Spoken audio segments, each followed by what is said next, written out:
Почитувани, владата на ВМРО ДПМН е фатена во голем скандал.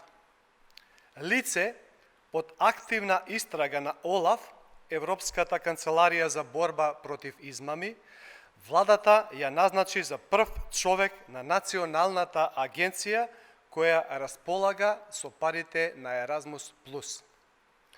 Ова е голем пораз и за образовниот систем, затоа што целосно ја урива довербата на младите во институциите. И наместо да побара одговорност, министерката Јаневска вели дека ќе продолжиме со мисијата. Која мисија, министерке? На партиските и бизнес интереси? ВМРО ДПМН се обиде да ја заташка вистината, но само дополнително ја закопа владата.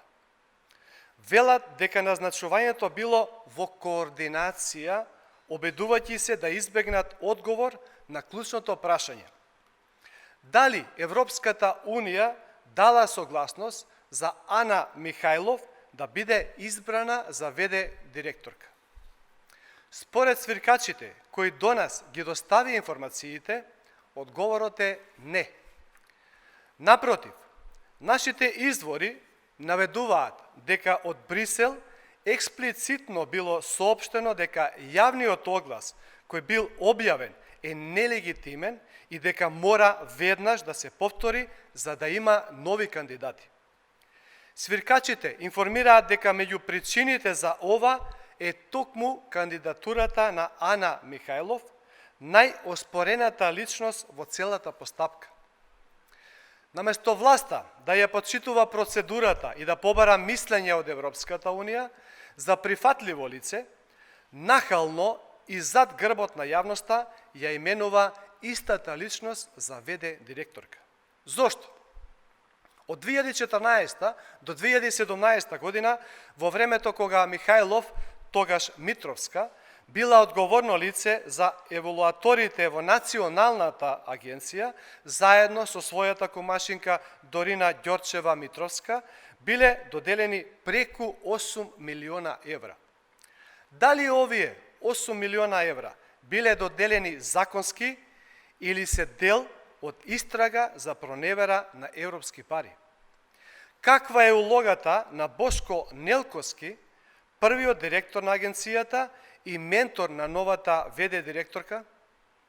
Дали во извештајот на ОЛАФ токму Нелковски е посочен како иницијатор на организирана проневера и незаконско доделување на средства?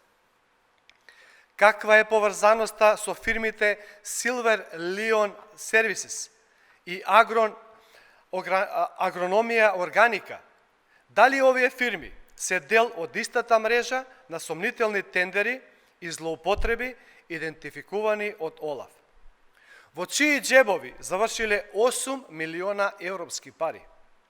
Одговорите на овие прашања го откриваат вистинскиот мотив зошто Ана Михајлов е назначена за ВД директорка, иако е дел од истрагата на ОЛАФ. Социјалдемократскиот сојуз на Македонија бара владата веднаш да ја разреши Ана Михајлов и да обезбеди услови истрагата на основното јавно обвинителство да продолжи. Обвинителството да постапи по наодите на ОЛАФ и сите инволвирани во овој скандал да одговараат. За злоупотреби нема место во образовниот систем. Одговорност мора да има. Ви благодарам.